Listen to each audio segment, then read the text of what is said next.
नमस्कार मित्रों, कैसे हैं आप सभी। मैं उम्मीद करता हूं आप स्वस्थ होंगे, प्रसन्न होंगे। हम पढ़ रहे थे काव्य शास्त्र और काव्य शास्त्र में हमने प्रारंभ किया था अलंकार। हमारे सेकंड ग्रेड और फर्स्ट ग्रेड में कम से कम 10 से 12 अलंकार लगते हैं। उनमें हमने 2 अलंकार पढ़ लिए थे। एक तो यमक पढ़ा था हमने और एक पढ़ा था श्लेष अलंकार, और दोनों ही शब्द अलंकार हैं, ये आपको मालूम है। आज अपन प्रारंभ करेंगे अर्था अलंकार, और अर्था अलंकार में सबसे पहले अपन पढ़ेंगे उपमा अलंकार। कौन सा? उपमा। उपमा एक ऐसा अलंकार है जिसके भेद जो है वो बाकी सारे अलंकारों में कहीं ना कहीं प्रदर्शित होते हैं और उसके अनुसार ही जो है उनका अर्थ लिया जाता है। तो उपमा बहुत ही महत्वपूर्ण है और बहुत ही सरल है और अच्छा अलंकार है, समझ में आने लायक अलंकार है। उपमा को आप समझ लेते हैं तो बाकी जो रूपक है, उत्प्रेक्षा है, अन्य जो अलंकार है वो आपको अच्छे से समझ में आ जाएंगे। ठीक है, आज अपन प्रारंभ करते हैं उपमा अलंकार। बहुत ही सरल है, बहुत ही साधारण है, लेकिन विशिष्ट है और महत्वपूर्ण है। देखिए, उपमा का मतलब होता है किसी को कोई समानता देना, समानता बतलाना।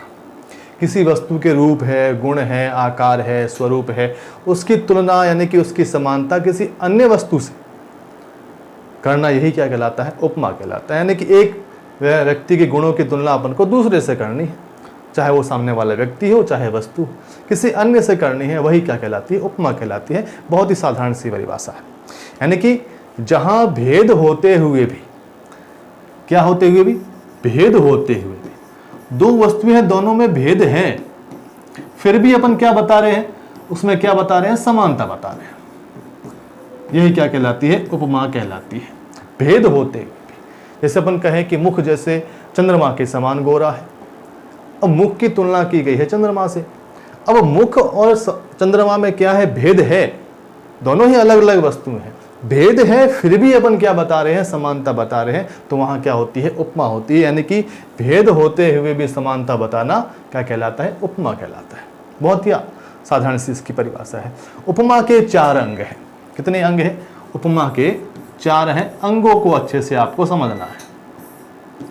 पहला अंग है उपमेय।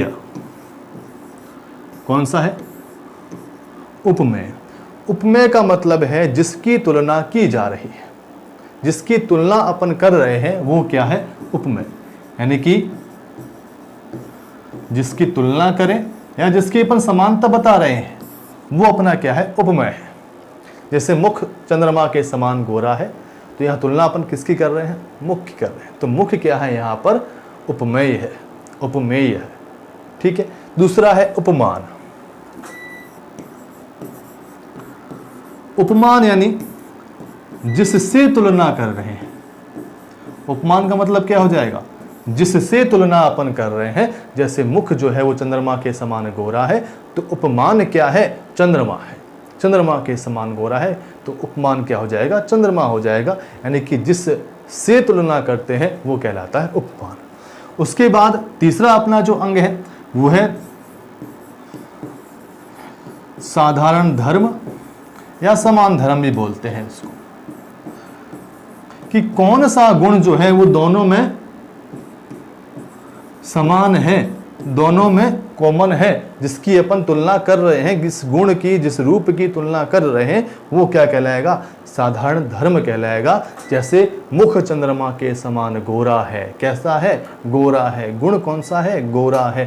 तो वह जो साधारण धर्म है वो क्या हो जाएगा? गोरा हो जाएगा। यानी कि जिस गुण की तुलना की जाती है वो कहलाता है साधारण धर्म, या कहीं कहीं इसको समान धर्म भी बोलते हैं। ठीक है। चौथा इसका भाग है वाचक शब्द। ये बहुत ही महत्वपूर्ण है। यहीं से जो है उपमा की पहचान होती है।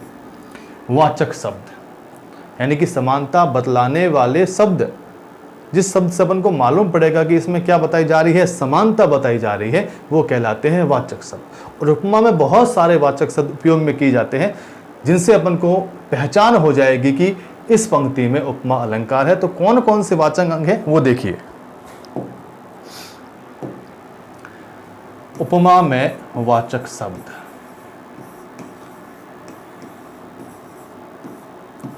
देखिए उपमा में वाचक शब्द में सा है, समान है, जैसा है, ज्यों है। सा हो गया, सा से सी भी हो सकता है, सी भी हो सकता है यदि स्त्रीलिंग है तो। ठीक है।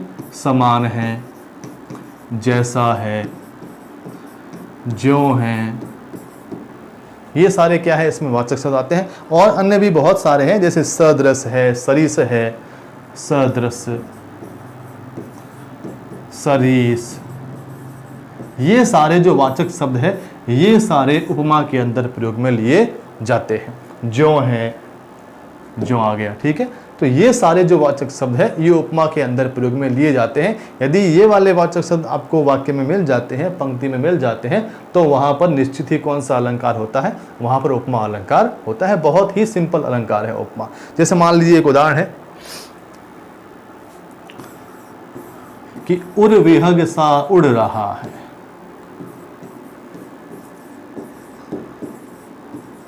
उड़ विहग सा उड़ रहा है। उर जो है, उर यानी हृदय, हृदय जो है विहग की भांति उड़ रहा है। विहग यानी पक्षी है। उर विहग सा उड़ रहा है। अब देखिए यहां अपन को पहचानना है कि उपमेय क्या है, उपमान क्या है, वाचक शब्द क्या है, साधारण धर्म क्या है। यदि हम पहचान पाते हैं मतलब हमने उपमा को अच्छे से समझ लिया है। देखिए उर, उर यानी हृदय, हृदय की तुलना की जा रही है कि हृदय जो है किसके समान उड़ रहा है, विहग के समान उड़ रहा है, यानी कि पक्षी के समान उड़ रहा है। यानी कि किसकी तुलना की जा रही है, उर की तुलना की जा रही है, हृदय की जा रही है। तो उर क्या बन जाएगा, अपना उपमेय। विहग के समान, किसके समान, विहग यानी पक्षी, पक्षी के समान।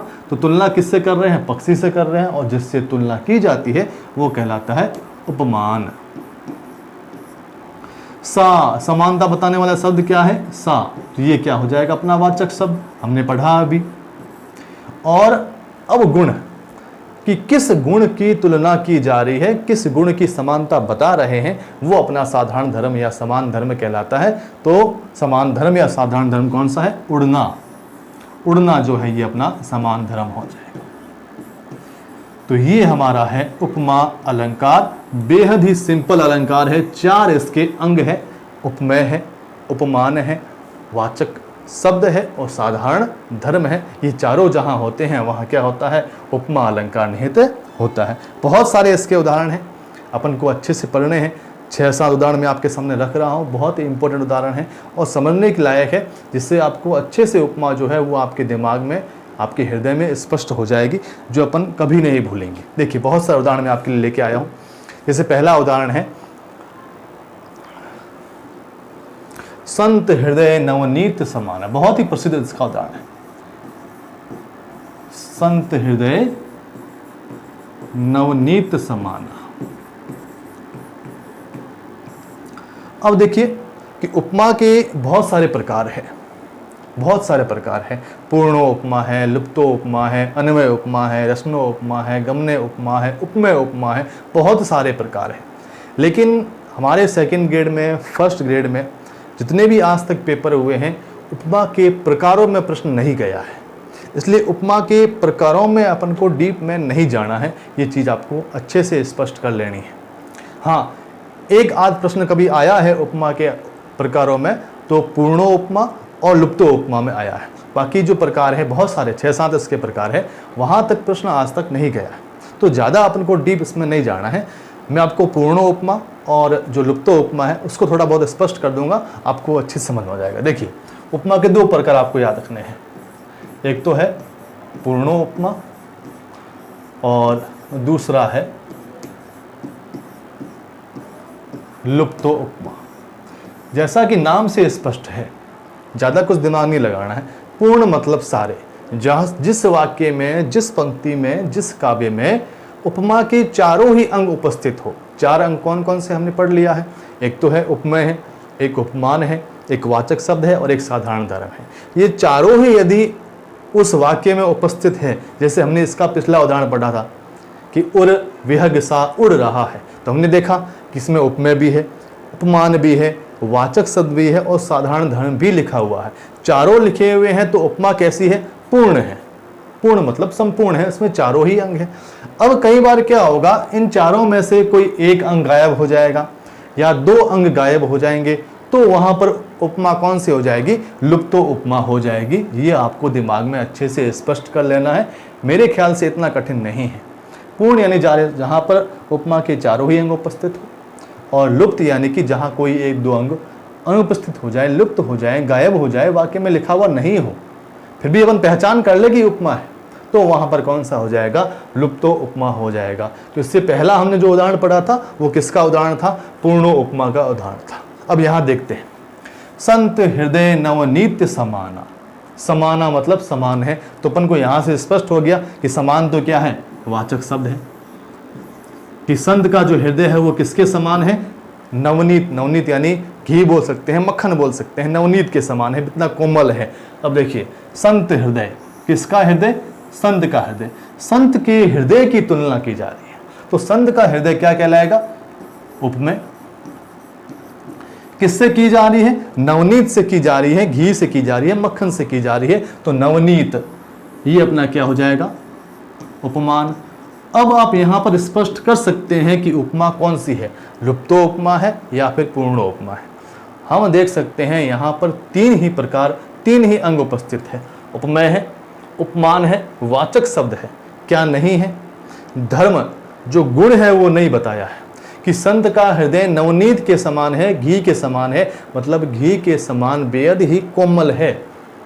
कैसा है? कोमल है। इसका ज्ञान, इसका भान हमने स्वयं कर लिया है। हम समझ गए हैं कि नवनीत कैसा होता है, कोमल होता है, वैसा ही संत का हृदय होता है।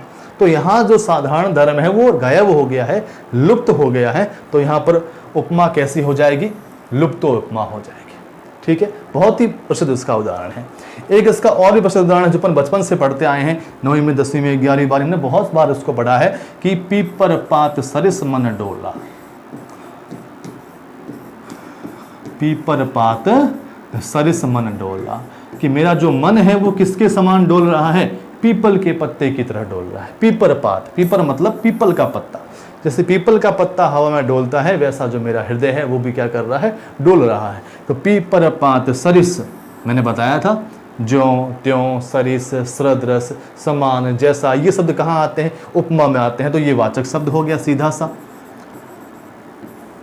मन डोला, कौन डोल रहा है? मन डोल रहा है। तो मन क्या है? किसकी तुलना कर रहे हैं? मन से कर रहे हैं, मन की तुलना कर रहे हैं, तो मन क्या हो जाएगा? उपमेय हो जाएगा। किससे तुलना कर रहे हैं? पीपल के पत्ते से कर रहे हैं, तो पीपल का पत्ता क्या हो जाएगा? उपमान हो जाएगा। और अंतिम बच गया उसका गुण, कि पत्ते का डोलने का जो गुण है वही मन का गुण बताया गया है, कि मन कैसे डोल रहा है? पीपल के पत्ते की तरह डोल रहा है। तो डोला क्या हो गया? समान धर्म या समान गुण हो गया। ठीक है, अब आप इसमें बता सकते हैं कि कौन सी उपमा है, तो इसमें पूर्णो उपमा है, चारों ही अंग उपस्थित है, तो उपमा कौन सी हो जाएगी? इसमें पूर्णो उपमा हो जाएगी। ठीक है, बहुत आसान है उपमा अलंकार। एक इसका और उदाहरण बहुत प्रसिद्ध है, देखिए, चलिए इसको रहने देते हैं, अपन नया पेज ले लेते हैं।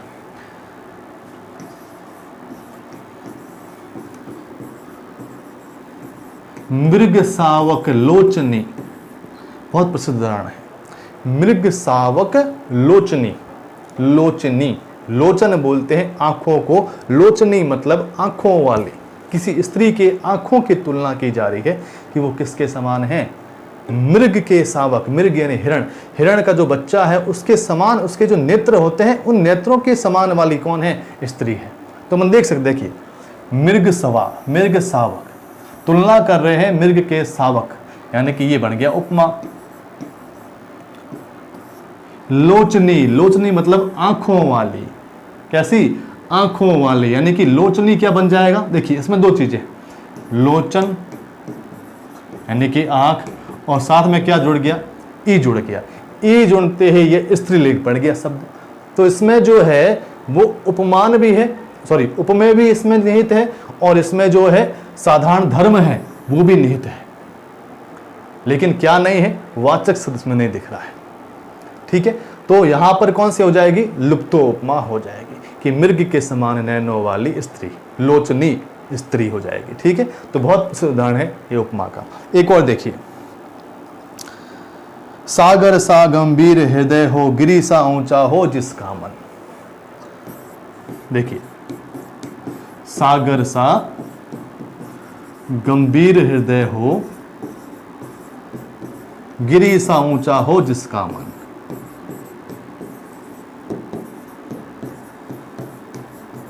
यहां दो वाक्य हैं और दोनों में ही उपमा है। कि सागर सा गंभीर हृदय हो। अब यहाँ आपको बताना है कि कौन सी जो है उपमा है, पूर्णो है या लुप्तो उपमा है। सागर सा किसके समान? सागर के समान, सागर सा, तो ये बन जाएगा उपमा उपमान।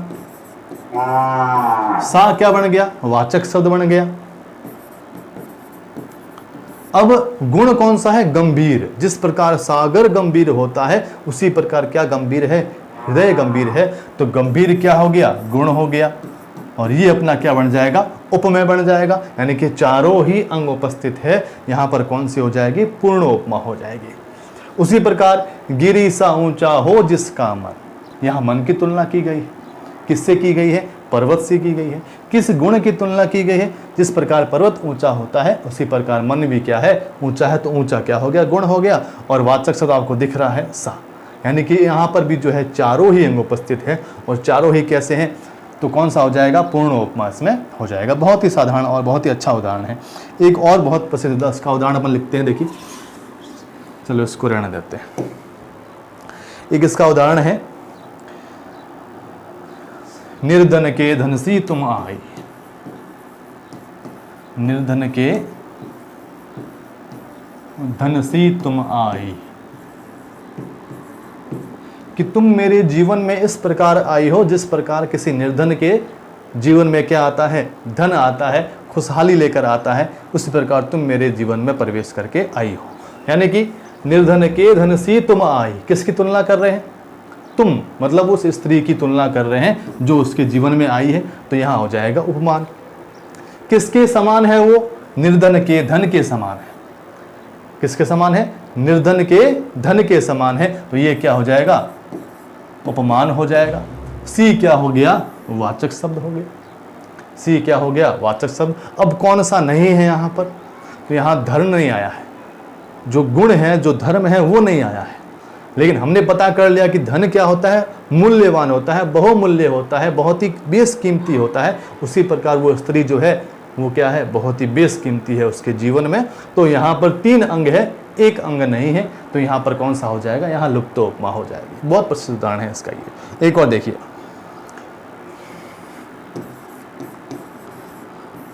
पानी तेरा बुदबुदा असमानुष की जात।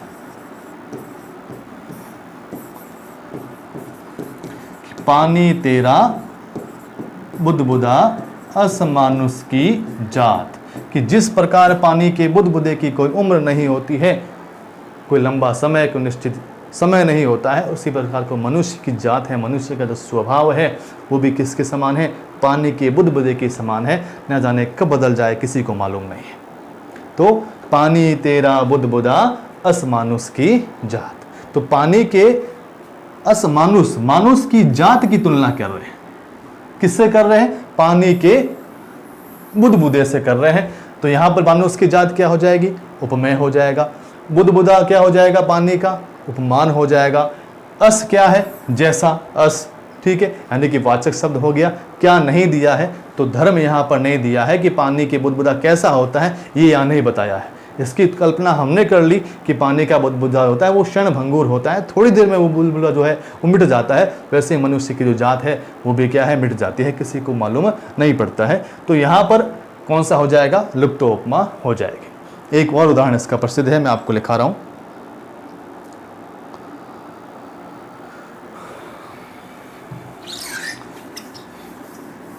देखिए, कि रवि को चाहत सरोज ज्यों, रवि को चाहत सरोज ज्यों, शशि को चाहत चकोर, शशि को चाहत चकोर, घन को चाहत मोर ज्यों।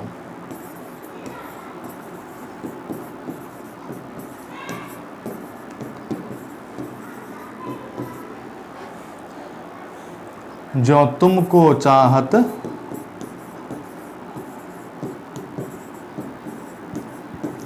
मन मोर। बहुत प्रसिद्ध उदाहरण है ये उपमा का और बहुत ही सुंदर उदाहरण है। देखिए, कि रवि को चाहत सरोज ज्यों, जिस प्रकार सरोज जो है, कमल जो है, वो किसको चाहता है? रवि को चाहता है, यानी कि सूर्य को चाहता है।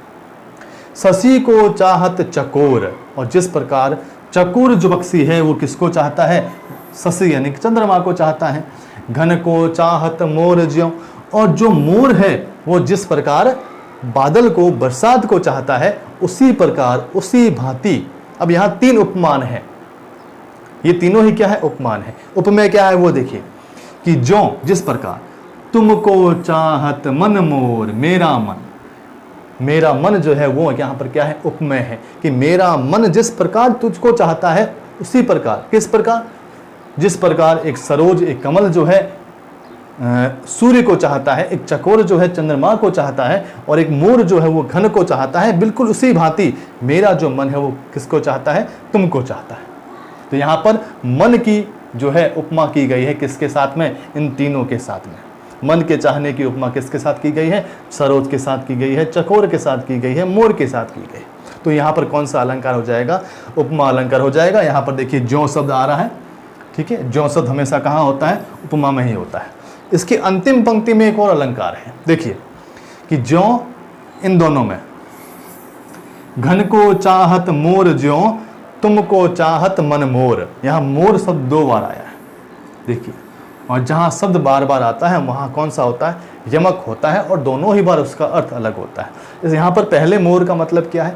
कोई पक्षी है, और दूसरे मोर का मतलब क्या है? मेरा मन मोर, मतलब मेरा मन। तो यहाँ मेरा और मोर, तो यहाँ पर अगर मान लो 2 पंक्तियाँ आती है तो यहाँ 2 अलंकार निहित हो सकते हैं, एक उपमा अलंकार है और एक यमक अलंकार है। तो उपमा में क्या है? 4 अंग है, चारों ही अंग आपको ध्यान में रखने हैं कि उपमेय क्या होता है, उपमान क्या होता है, वाचक शब्द क्या है, साधारण धर्म क्या है। फिर उनको पहचानना आना चाहिए, और पहचान में आने का एक ही तरीका है कि आप बहुत अधिक से अधिक उदाहरण पढ़ें। जितने उदाहरण आप पढ़ सकें उपमा के उतने आप पढ़िए, तो आपको सारी चीज़ें जो हैं स्पष्ट होती चली जाएगी। पूर्णोपमा मतलब जहाँ पर उपमा के सारे ही अंग विद्यमान हो। लुप्तोपमा जहाँ कोई भी एक अंग, 2 अंग, 3 अंग गायब हो जाए, ठीक है, तो वहाँ पर कौन सी हो जाएगी? लुप्तोपमा हो जाएगी। तो ये अपना था उपमा अलंकार, बहुत ही साधारण, बहुत ही सरल सा अलंकार है। यदि आप उपमा को अच्छे से समझ लेते हैं तो अगले जो अलंकार है, रूपक है, उत्प्रेक्षा है, वो आपको आसानी से समझ में आएंगे और अच्छे से समझ में आएंगे, ठीक है। छोटे छोटे वीडियो के साथ अपन 1-1, 2-2 अलंकार पूरे कर लेंगे ताकि आप पर बर्डन ना पड़े। आप अपने हिसाब से अलग से वीडियो को देख सकें, समझ सकें। और मेरा यही सुझाव है कि आप जितने हो सके उदाहरण पढ़ने की कोशिश करें। इसके लिए आप विभिन्न पुस्तकों का सहारा ले सकते हैं। इसके लिए आप गूगल पर सर्च कर सकते हैं, वहाँ भी आपको उपमा के बहुत सारे अलंकार मिल जाएंगे। जहाँ से भी आप ज्ञान बटोर सके अपन को बटोरना है, ठीक है। चलते हैं, मिलते हैं अपन अगले वीडियो में। तब तक के लिए बहुत बहुत धन्यवाद।